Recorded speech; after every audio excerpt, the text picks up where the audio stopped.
Graou les gens, vous allez bien? C'est les gauchis et pas les gauchis parce que du coup je tiens la caméra. Ceci est l'intro de la partie 2 que vous n'avez pas fait du coup, hein. Et ben c'est parti pour la partie 2 de la vidéo des achats du mois de février 2021. C'est parti. Maintenant on va passer aux nouveautés, donc les séries qui ont commencé en février et que j'ai commencé également du coup. Alors, on va commencer par un nouveau Moonlight. Oui. Je suis content, j'aime bien les Moonlight, vous savez, j'en ai parlé pendant 2 heures là. Donc, de l'autre côté de l'horizon. Voilà. Donc, nouveau Moonlight, donc c'est le tome 1, et si je dis pas de bêtises, c'est une série qui est finie en 3 tomes. Oui, tome 1 sur 3, il est marqué derrière. Donc, il y a beaucoup de 3 tomes chez Moonlight. Je sais pas si tel Canton Cam se dit on va prendre que des trucs en 3 tomes. Voilà, je sais pas. Mais c'est que des trucs en 3 tomes pour l'instant. En 3 tomes, je sais plus parler. Du coup, alors, niveau dessin, c'est sublime. C'est magnifique. Voilà. Alors, il est plus slice of life que les autres Moonlight. Alors, je sais pas si ce sera le cas pour les tomes d'après, mais il n'y a pas vraiment de fantastique. Il n'y a pas de fantastique, il n'y a pas de fantastique, il n'y a pas de SF, il n'y a pas de trucs un peu surnaturel. Il est très slice of life. Et j'aime beaucoup parce que ça parle d'un homme qui part sur une île pour devenir postier. Donc il a tout largué derrière lui. Et il se rend compte qu'en fait, son métier de clochette de chien qui vient de... son métier de postier va peut-être lui amener le bonheur qu'il n'aurait pas pensé trouver sur cette île. Vous voyez ce que je veux dire? Et donc ça parle du monde du travail au Japon. Entre autres, hein, ça va pas que de ça non plus. Et bah j'aime beaucoup. Alors, je sais pas si ça se verra à la caméra, vous me direz, mais il y a un petit effet brillant que j'aime beaucoup sur la jaquette. Je pense pas que ça voit à la caméra. Je suis pas sûr. Peut-être. Je sais pas. On verra.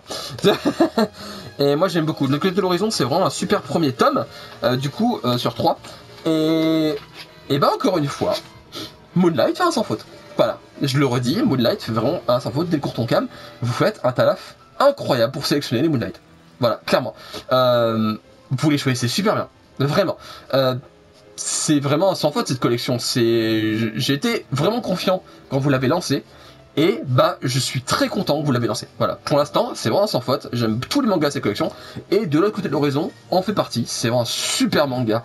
Je vous conseille grandement si vous cherchez un truc un peu slice of life, un peu feel good. Même si la fin du tome est un poil plus triste. Mais il est un peu feel good quand même. Moi, j'aime beaucoup.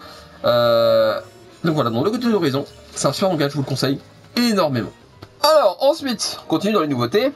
Looking Up to Magical Girl. Alors, c'est le fameux Meian que j'ai du mal à trouver et que j'ai eu chez Cultura, du coup. Alors, le scénario. C'est une fille, fan d'un trio de Magical Girl, qui est accostée par cette petite boule de poils chelou, et qui lui propose de devenir une Magical Girl. Enfin, de lui donner des pouvoirs, pour être précis. Donc, il lui donne des pouvoirs, sauf que ce qu'il lui a pas dit, c'est qu'elle rejoint le côté du mal. Et du coup, qu'elle doit affronter les 3 Magical Girls qu'elle aime tant. Et quand elle les affronte, du coup, elle les frappe avec son arme qui est une cravache. Et elle se rend compte qu'elle adore ça. Et elle devient donc une méchante BDSM.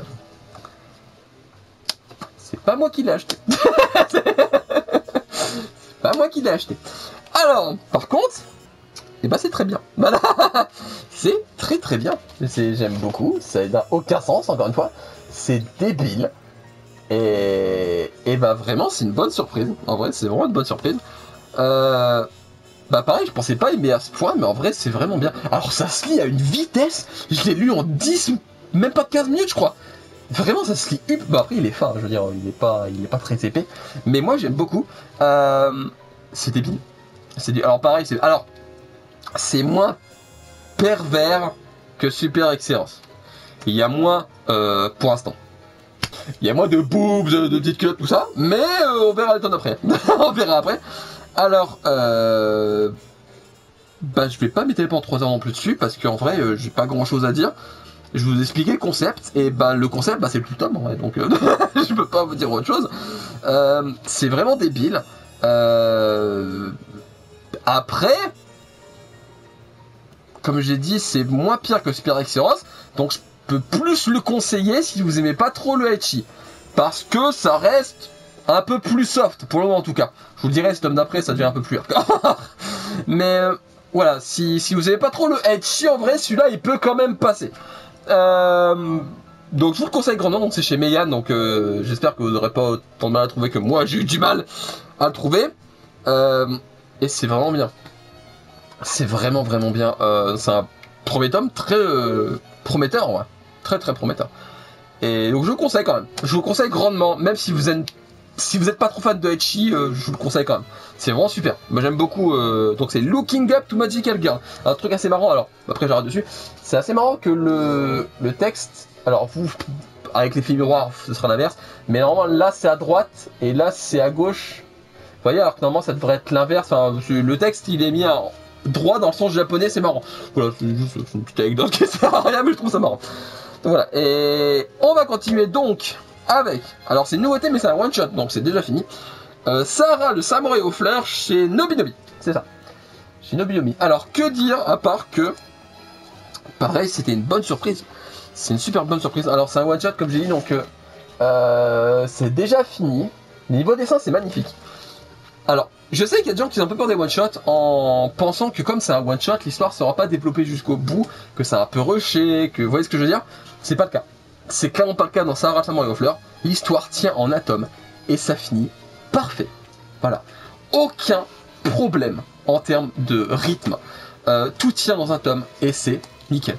Voilà. Pour moi, ça a été une super surprise parce que je m'attendais pas à ce que j'accroche autant déjà et je m'attendais pas à ce que niveau rythme, ce soit aussi maîtrisé. Je veux dire, il n'y a aucun temps mort, il n'y a aucun moment où je me suis ennuyé, il n'y a aucun moment où je me suis dit « Ah, j'espère que ça va finir, parce que ça commence à être un peu... » Vous voyez que l'histoire traîne... Il y a des one-shots qui sont de longueur, ça existe. Hein. Mais en vrai, ça, c'est parfait. Pour moi, si je devais presque... Je vais pas aller jusque-là, peut-être, mais... C'est peut-être un des one-shots que j'ai lu qui est le mieux maîtrisé en termes de rythme.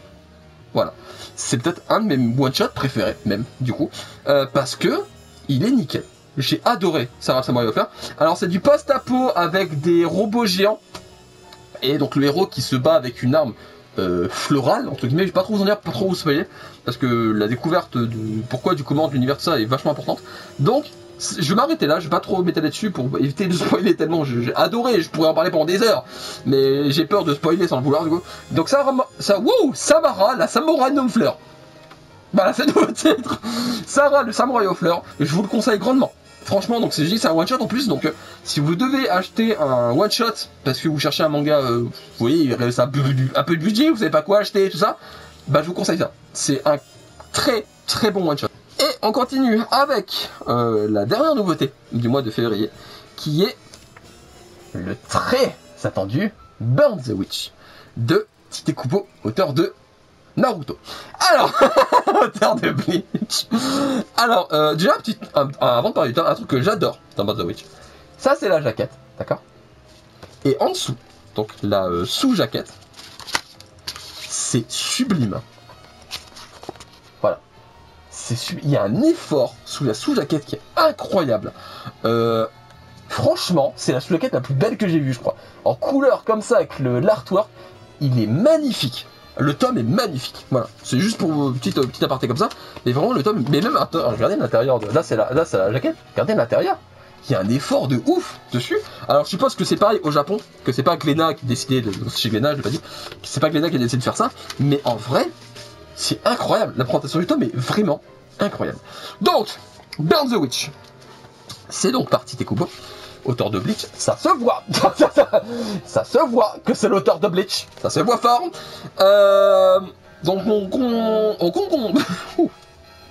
Donc on suit deux personnes.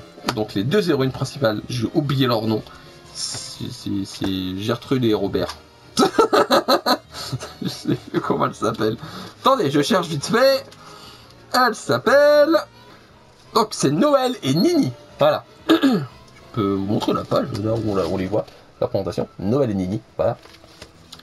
Et du coup, ce sont des sorcières. Leur rôle, c'est la régulation des dragons. Voilà. Dans le berceau Londres, parce que ça se passe en Angleterre. Et évidemment, rien ne va se passer comme prévu. Évidemment. Et donc, c'est un premier tome. d'une série qui est en cours, du coup. Et que dire à part que Tite Kubo revient en force. Vraiment, c'est un tome incroyable. Vraiment, j'espère vraiment que ça va marcher de ouf pour lui. Parce que j'adore l'univers de Burn the Witch. Vraiment. C'est incroyable. Les dessins sont cool. Parce que Tite Kubo, j'adore ses dessins de toute façon de base. Et vraiment, j'ai adoré ce tome 1. J'ai passé un très bon moment en le lisant. Et je l'ai attendu avec énormément d'impatience. Et je ne suis pas déçu une seconde. Vraiment. C'est un super tome. Les dessins sont, comme je l'ai dit, c'est sublime. C'est 3 fois que je le dis. J'insiste, les dessins sont sublimes. Et ben voilà, c'est tout. Moi, j'aime beaucoup le tome 1 et une super introduction à un univers que j'aime déjà. Voilà, ouais, je vais m'arrêter là-dessus. Je vais juste finir comme ça. Voilà, c'est un super tome. Je vous le conseille grandement. Burn the Witch. Voilà, chez Glénat. Ensuite, on va passer sur mon achat tardif. Donc, c'est un manga qui date. Qui date l'année dernière, je crois. Il s'est fini l'année dernière, donc c'est pas non plus, voilà. Mais je l'ai acheté que ce mois-ci, du coup. Donc, c'est les 4 tomes finis, du coup, de Imizu. Voilà. Donc, c'est chez Akata What the Fuck. Voilà. Alors, je vais vous montrer une page. Niveau dessin, moi j'aime beaucoup le style dessin. C'est assez spécial par contre, hein. C'est vraiment spécial. Alors, de quoi ça parle ? D'une jeunesse qui sait pas où se mettre dans notre monde. Clairement. Donc c'est un manga qui parle... je vais vous montrer vite les jaquettes. Donc ça c'est le tome 1. Du tome 2. Vous voyez c'est extrêmement chelou, je l'avais dit. Du tome 3, toujours plus chelou. Et du tome 4. Voilà. Donc c'est une jeunesse désabusée qui sait pas où se mettre dans notre monde. Qui découvre un peu le monde des adultes. Entre guillemets, qui doivent faire face à leurs problèmes de jeunes. C'est extrêmement déprimant, ça m'a mis mal à l'aise tout du long. Il y a du sexe, il y a du gore, il y a énormément de violence. Ça met très mal à l'aise comme manga. Mais c'est un super manga. C'est un super manga. Il y a eu un film de solution, voilà, au Japon, qui n'est pas vraiment la même histoire, parce qu'il a casé son histoire dans le post mars 2011. Ce n'est pas le cas des mangas. Et donc le film je l'ai pas vu du coup par contre. Le manga est vraiment cool. C'est dur à lire par contre, c'est très dur à lire. Donc je vous le conseille, mais il faut vraiment aimer les mangas où vous lisez pas par plaisir de vous dire ah j'ai lu un truc super sympa. Non, vous le lisez et vous dites ouah c'est glauque. Voilà, donc c'est un manga qui met pas en joie. Voilà, c'est ça le terme que je voulais. Mais en vrai c'est une super lecture. C'est un super manga, donc c'est fini en 4 tomes. L'histoire tient bien en 4 tomes. La fin est choquante. Voilà, c'est pas du tout la fin. La fin est cool, mais enfin cool. Ouais, enfin, bah, gros, je vous le comprendre. La fin est bien. Voilà, la fin est bien faite, est bien écrite. Voilà, donc Imizu, je vais m'arrêter là-dessus. C'est un super manga.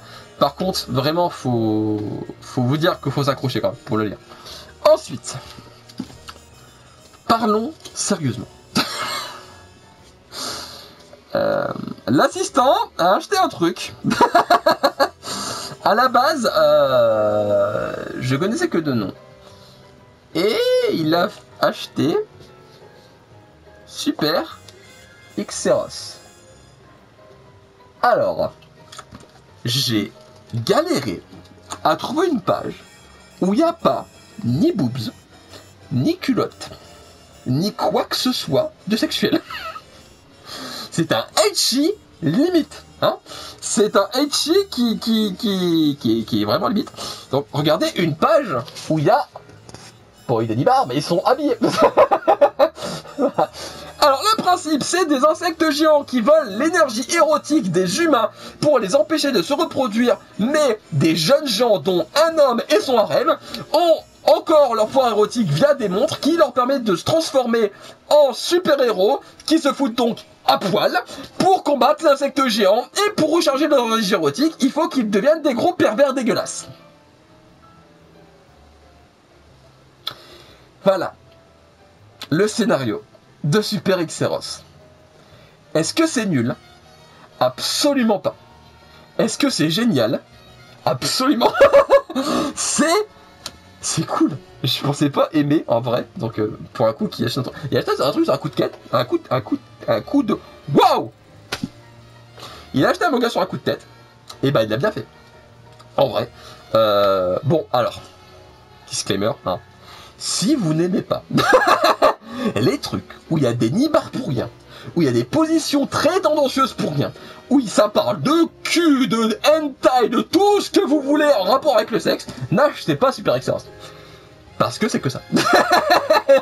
C'est que ça, mais si vous aimez ce genre de manga, et bah c'est peut-être le meilleur. Voilà, c'est débile, j'ai beaucoup ri. Alors moi ça me fait rire le genre de manga où en fait il... Vous voyez les trucs, oh le pied dans le tapis, oh dans ta poitrine, voilà, ce genre de truc. Moi ça me fait beaucoup rire. Et en vrai, bah c'est très bien. C'est beaucoup mieux que ce que je pensais. Donc je conseille, alors j'ai même pas dit si j'ai des cours ton cam, les mêmes qui font ça. Voilà. Donc c'est chez Delcourt Tonkam et en vrai, et bah c'est très bien. Il y a un animé sur Wakanim, Crunchyroll, je sais plus. Il est sorti en France au moins, je l'ai vu, je crois. Je crois que je l'ai vu. Moi, je vous montrerai, mais je suis pas sûr. Et il y a un animé en tout cas.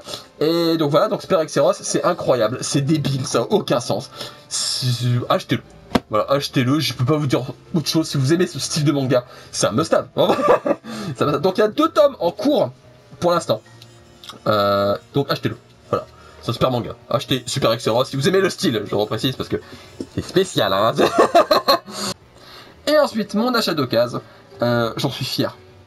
Extrêmement fier. C'est Butsu-Zone. Tome 1 à 3. Butsu-Zone, hop, tome 2, tome 3. Si le design vous dit quelque chose, c'est parce que c'est le premier manga de l'auteur de Shaman King. Je suis énormément en joie de l'avoir. Butsu-Zone, c'est un shonen de base. Pas se le cacher, c'est un shonen de base, bah, comme Shaman King. Hein. Bon, il a un peu vieilli sur certains trucs, notamment sur les combats qui sont vraiment à la vieux shonen, on va dire. C'est pas dérangeant du tout, c'est pas une critique, attention, hein, c'est juste pour prévenir que c'est un vieux shonen, quoi. Bon, c'est très dur à trouver, moi je les ai eu sur Vinted, du coup. À un prix dérisoire, en vrai. J'ai été étonné du prix que je les ai eu. Et donc voilà, c'est vraiment, ça se voit que c'est le Shaman King, ça se voit fort. Hein. J'ai adoré Butsu-Zone. En plus, alors, c'est pas un spoil, parce qu'elle est sur la jaquette du tome 2, ça se voit que c'est elle, hein, je veux dire. Voilà. Bah non, même pas, c'est l'héroïne en plus. Bon, elle est pas sur la jaquette, mais je vous dis quand même, il y a Anna de Shaman King dans ce manga. Petite anecdote, en fait, le personnage d'Anna a tellement plu dans Butsu-Zone qu'il s'est demandé s'il devait pas la réutiliser, et il l'a réutilisé pour Shaman King. Voilà. Anna, c'est la femme de Yo dans Shaman King. Et Butsu-Zone, bah, c'est un super manga. J'ai adoré. C'est un vieux manga, comme je l'ai dit, mais moi, les vieux mangas, ça, je m'en fous. C'est que je sois vieux ou pas, ça changerait pour moi. Donc c'est fait en 3 tomes. Alors, en 3 tomes, c'est peut-être un poil rushé. Surtout le tome 3, c'est un peu rushé. Mais, est-ce que c'est désagréable à lire? Non, c'est vraiment cool à lire. Par contre, quand je vois qu'à l'époque, c'était 4,80 le tome, et que maintenant c'est 7 €, ça fait mal. Si vous aimez les mangas de l'auteur de Shaman King, essayez de trouver Butsu-Zone parce que c'est vraiment un super manga, je vous conseille grandement. Bon, c'est peut-être un peu dur à trouver, peut-être sur Vinted, vous aurez de la chance, comme moi. Donc voilà, donc c'est un super shonen, je vous conseille grandement. Butsu-Zone. Du coup, et c'est chez... Je sais plus. Tonkam, pas Delcourt Tonkam, à l'époque c'était que Tonkam. Voilà. Et donc, c'était les derniers mangas que je devais vous présenter pour ce mois de février. Alors, la vidéo va être coupée en 2. C'est sûr. Elle est trop longue. Elle est beaucoup trop longue. J'ai mis 1 heure, je crois, à la tourner, un truc comme ça. Pour y avoir des coupes, hein, mais il n'y aura pas des masses en vrai, parce qu'il n'y a pas grand chose à couper. Donc, je la ferai en 2 parties. J'espère que la vidéo vous aura plu. Petite précision. Vous voyez, j'achète beaucoup de mangas dans le mois. Je n'achète jamais de mangas au pif. Voilà. Juste pour préciser comme ça, parce que j'ai pas envie qu'on pense que j'achète tout ce qui passe juste parce que c'est à la mode. C'est pas le cas. J'achète que les mangas qui m'intéressent. Voilà, vraiment. C'est des mangas ou des coups de tête, mais genre des coups de tête qu'on est presque sur des mets. Genre Super Exeros et Lucky Up to Magical Girl, c'est des coups de tête de l'assistant, mais il était quasiment sur des mets. Voilà, on n'achète pas de manga quand on n'est pas sur des mets. C'est juste pour préciser une petite précision comme ça, j'achète jamais de mangas au pif. C'est que des mangas qui m'intéressent. Voilà. Du coup, je vais vous laisser là. J'espère que cette vidéo vous aura plu. N'hésitez pas à me suivre sur Instagram, c'est le même nom que ma chaîne YouTube. N'hésitez pas à mettre des commentaires, à m'envoyer des messages sur Instagram, à manger des gaufres, ce qui n'a un peu aucun rapport avec le thème de la vidéo, mais quand même, les gaufres, c'est bon. Voilà. Du coup, je vais vous laisser. J'espère que cette vidéo vous aura plu. N'hésitez pas à partager la vidéo, à liker, commenter, tout ça, comme je l'ai dit, voilà, comme d'habitude. Bref, voilà, comme c'est un truc habituel, quoi. Et du coup, je vous laisse. Je vous fais des graou, les gens. Prenez soin de vous, lisez des mangas, regardez des animés et jouez à des jeux vidéo. Voilà. D'ailleurs, jeux vidéo, il faudrait que j'en refasse. Ça fait longtemps. Voilà. Je vous fais des bye bye. Bye bye. Tout. Du tout.